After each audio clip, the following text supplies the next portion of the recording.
조건 A가 0보다 크나 같고 그 다음에 B하고 AB 사이의 관계식 피곤하게 생겼네.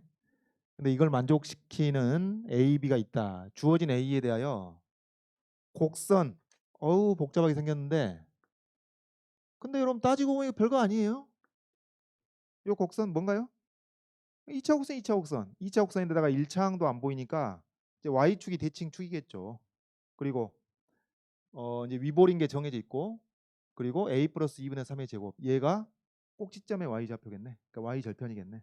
그러니까 지금 요 2차 곡선은 이렇게 생긴 겁니다. 그냥 이렇게 이걸로 해가지고 이게 이제 Y절편이 A 플러스 2분의 3의 제곱이고 이렇게 생긴 놈이에요. 별거 없어요.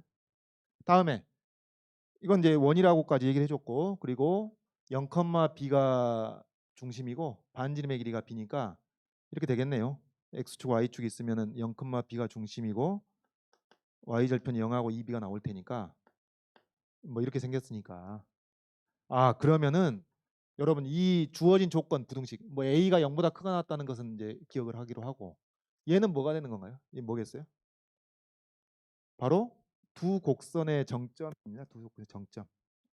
그래서 2차 곡선의 꼭지점이 원의 정점보다 더 위에 있다 그 얘기예요. 조건이. 그 얘기입니다. 2B가 요 밑에 있다. 그 얘기입니다. 자, 근데 질문이 이거네요. 요 2차 곡선과 이 원이 서로 다른 두 점에서 만나게 하는 B의 값을 FA? 여러분 요 얘기는 진짜 아무것도 아니죠. 그냥 A, B의 조건 쓰면 되는 겁니다. A, B의 조건 찾으면 되는 겁니다. 이 2차 곡선과 이 원이 서로 다른 두 점에서 만날 A, B의 조건을 찾는 게 문제죠. 이제 그것을 B로 정리하라는 얘기고 저 얘기는. 그래서 조건 찾아주시면 되겠습니다. 그럼 우리가 굳이 이걸 일반적으로 다룰 필요가 없이 어떤 2차 곡선과 원이 대칭 축이 일치하면서 2차 곡선의 꼭지점이 원의 정점보다 높이 있다는 것까지 지금 나와 있는 상태니까 뭐 어느 정도 생각하면 충분한 건가요? 이렇게 생각하면 충분하겠죠? 이런 원과 이런 2차 곡선의 위치 관계가 먼저 안 만날 수는 있겠지. 안 만날 수 있겠고. 그러니까 이런 식으로 여기 2차 곡선과 2차 곡선과 원이 지금 여러분 2차 곡선의 정점하고 원의 정점은 주어진 조건을 지금 고려하는 겁니다. 그래서 이런 상황이 되든지 아니면 어떻게 이게 점점 오므려져 가지고 뭐 접하는 경우가 있을 수 있겠죠. 이렇게 접하는 경우가 되든지 아니면 또 어떻게 되든지 이게 더 오므려져 가지고 지금 A, B의 여러 가지 조건에 따라서 뭐 더 오므려질 수도 있고 더 벌어질 수도 있고 한 거 아니에요? 그래서 이게 더 오므려지면은 원이 이렇게 있을 때 2차 곡선이 이렇게 돼 가지고 서로 다른 네 점에서 만날 수도 있겠습니다. 요 경우뿐이죠. 왜? 지금 원과 이 2차 곡선의 대칭 축이 일치하는 상태고 Y축으로 일치하고 있고 그 다음에 이 포물선 2차 곡선의 꼭지점이 원의 정점보다 더 높이 있다는 조건이 주어져 있으니까 이 세 가지 중에 하나입니다. 결국. 음. 근데 이제 문제에서 요구한 건 뭐예요? 서로 다른 두 점에서 만날 A, B의 조건을 찾으라는 얘기죠. 그 A, B에 따라서 이런 세 가지가 가능한데 우리 문제에서 요구한 것은 이렇게 될 A, B의 조건을 찾아라 그 얘기입니다. 근데 여러분 이제 이걸 해석을 할 때 뭔가요? 이걸 해석을 할 때 보시면은 원은 x에 대한 2차식이기도 하고 y에 대한 2차식이기도 하지만은 요 2차 곡선은 y에 대한 1차식이잖아요. x에 대한 2차식이지만은 그래서 이것을 항상 뭐 교점의 개수, 접점의 개수 이런 것들이 다 방정식의 실근의 개수로 해석하는데 이제 연립에서 방정식을 만들 때 방법은 두 가지가 있습니다. x를 소구하냐, y를 소구하냐. 그죠? 여러분 여기서 y를 소구하면 어떻게 되겠어요? y 자리에다가 x에 대한 2차식을 집어넣게 되면은 또 제곱하니까 몇 차? 4차가 돼, 4차. 그래서 x에 대한 4차 방정식을 만들어 가지고 그 해를 이제 판별할 수도 있겠고 혹은 거꾸로 x 제곱에다가 지금 x의 1차항이 없으니까 x 제곱에다가 y의 1차식을 집어넣게 되면 뭐가 돼요? y에 대한 2차 방정식이 됩니다. 이제 그거 구분하는 겁니다. 이 문제는. 그거 구분하는 거. 그러면은 자, 이런 경우 봐볼까요? 이런 경우, 여러분 이런 경우 네 점에서 만나는 경우, 네 점에서 만나는 경우에 y를 소구해 가지고 x에 대한 4차 방정식을 만들었다. 그러면 그 해가 어떻다는 얘기인가요? 내실근을 간다는 얘기인가? 내실근을 4차 방정식이 내실근을 간다는 얘기고, y로 y에 대한 2차 방정식을 만들었다면은 이 y 값이 똑같거든 이게. 네? 대칭축이 일치하니까. 그래서 이게 y에 대한 2차 방정식이 서로 다른 두 실근을 갖는 것이 되는 것이죠. 되겠죠? 그럼 이 케이스는 뭔가요? 이 케이스는? 이 케이스는 x에 대한 4차 방정식이 뭐 중근을 두 개 갖는 것이죠. y에 대한 2차 방정식이 중근을 하나 갖는 것이죠. 어쨌든 접하니까 이제 그게 대수적으로는 중근의 형태를 띌 거 아니에요. 그래서 그렇게 해석해야겠다. 여기 이제 실근이 존재하지 않는 경우가 되겠고 교점이 없으니까. 그래서 그겁니다. 그래서 결론은 이 2차 곡선과 이 원이 서로 다른 두 점에서 만날 A, B의 조건을 찾는 것은 이와 같은 형태로 접할 조건을 찾는 것이다.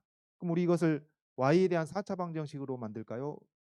다시 X에 대한 4차 방정식으로 만들까요? Y에 대한 2차 방정식으로 만들까요? 당연히 우리의 선택은 2차로 가는 게 낫겠지. 네. 그래서 2차로 가기 위해서 여기 X제곱 요 2차 곡선을 X제곱에 대해서 정리해 가지고 여기서 이제 여기다 집어넣는 방식으로 Y에 대한 2차 방정식을 만들도록 합시다. 자, 그러면 이거 결론까지 좀 내볼까요?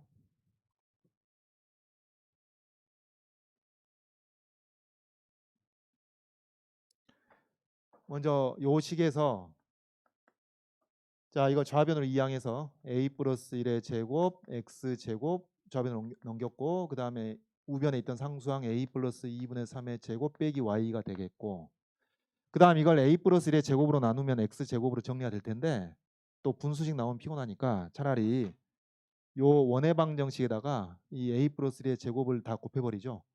a 플러스 1의 제곱 x 제곱 그 다음에 a 플러스 1의 제곱 y 마이너스 b의 제곱 그 다음에 우변이 a 플러스 1의 제곱 b의 제곱 여기까지 왔습니다. 그래서 얘를 지금 a 플러스 1의 제곱 x 제곱이 같은 거니까 이 자리에다가 이제 이걸 집어넣자 그 말이지. 그럼 이제 y에 대한 2차 방정식이 되는 것이죠. 되겠죠? 자, 그대로 집어넣습니다. a 플러스 2분의 3의 제곱 빼기 y가 되고 그 다음 이하 그대로 더하기 a 플러스 1의 제곱 y 마이너스 b의 제곱 더하기 이퀄이죠. 이퀄 a 플러스 1의 제곱 b의 제곱 되는데 여러분 여기서 a 플러스 1의 제곱 b의 제곱 이걸 없애버릴 수 있으니까 여기 y 된 2차식만 이 전개해서 다시 써보면은 이게 y 제곱 빼기 2by 더하기 b 제곱이니까 여기 없어져요. a 플러스 1의 제곱 b의 제곱 a 플러스 1의 제곱 b의 제곱 뭐 조금 위안이 되죠. 이렇습니다. 근데 얘가 어쩔 조건? y에 대한 2차 방식 이 y에 대한 2차 방식이 중근을 가질 조건으로 우리 가고 있는 겁니다. 중근을 가질 조건. 그럼 이제 판별식이 영위해야죠. 그럼 내림차순을 정리해야 한다는 얘기네. 그럼 여기서 2차항이 요거밖에 없고 a 플러스 1의 제곱 y 제곱 그 다음에 1차항이 여기 있어요. 여기 1차항 여기하고 여기 있으니까 마이너스로 묶어가지고 여기서 1 계수가 하나 나오고 그 다음에 2b하고 a 플러스 1의 제곱이 되고 그 다음에 요게 y의 계수죠. 그 다음에 상수항이 요거밖에 없습니다 지금. 그래서 a 플러스 2분의 3의 제곱 이퀄 0이 되겠고 얘가 중근을 갖는다. 그럼 판별식이 0이어야 되겠고 판별식 구해보니까 요 중괄호 1 더하기 2b a 플러스 1의 제곱을 제곱한 거죠. 이게 b제곱입니다. b제곱. 마이너스 4 a 2차항 계수 그 다음에 상수항 썼고 이게 0이 돼야 되겠다. 그 얘기입니다. 그럼 여러분 이거 제곱하려면 심란한데 굳이 제곱할 필요가 없죠. 이 둘 다 완전 제곱식이니까. 둘 다 완전 제곱식이니까 이게 성립한다는 것은 1 더하기 2b a 플러스 1의 제곱 이퀄 여기 루트 씌워가지고 2배 a 플러스 1 a 플러스 2분의 3 이게 성립한다는 얘기다. 그 얘기입니다. 그리고 여러분 플러스 마이너스 걱정할 필요는 없죠. 왜냐면 a가 0 이상이고 b도 뭐예요? b도 양수니까 지금. 네? 이거 다 양수밖에 안 되겠습니다. 그래서 이제 이걸 p로 정리하는 거예요. 그게 FA입니다. 된 거예요. 그래서 여기 이제 2를 여기다 a 플러스 1, 2를 여기다 곱해가지고 2a 플러스 3이라고 하고 전개를 하면은 2a 제곱 플러스 5a 플러스 3인데 여기서 1 빼니까 여기 2가 되겠고 그 다음에 2배의 a 플러스 1의 제곱으로 나눠주게 되면은 요게 이제 b가 되잖아요. 이제 b로 정리한 겁니다. 요게 바로 문제에서 정의한 FA가 되는 것이다. 여기까지 했으면 뭐 그 다음이야 뭐 아주 미분 기본 실력이 되는 것이죠. 그러면 여기서 이제 최대값을 구하라고 했으니까 미분을 때릴 텐데 이제 목세 미분을 쓸 거 아니에요? 계산관령 생략하고 요거 이제 미분해서 정리해 보면은 그 이제 4제곱이 될 텐데 하나 약분돼 가지고 세제곱이 되고 1 빼기 a밖에 안 남습니다. 분자에. 그래서 x 이퀄 2를 기준으로 해 가지고 도함수가 플러스에서 마이너스로, 즉 f가 증가해서 감소로 바뀌게 되는 것이니까 a 이퀄 1에서 극대이자 최대가 되는 것이죠. 그래서 fa가 이 정의역 전체에서 0 이상인 범위 정의역 전체에서 f1이 a가 1일 때 최대가 되는 것이고 a에다 1 집어넣으니까 8분의 9가 나온다. 그런 얘기죠. 되겠죠? 그래서 뭐 여기 a, b의 관계 정리하고 나면은 미분에서 최대값 구하는 거야 1도 아니고 중요한 거는 뭐겠어요?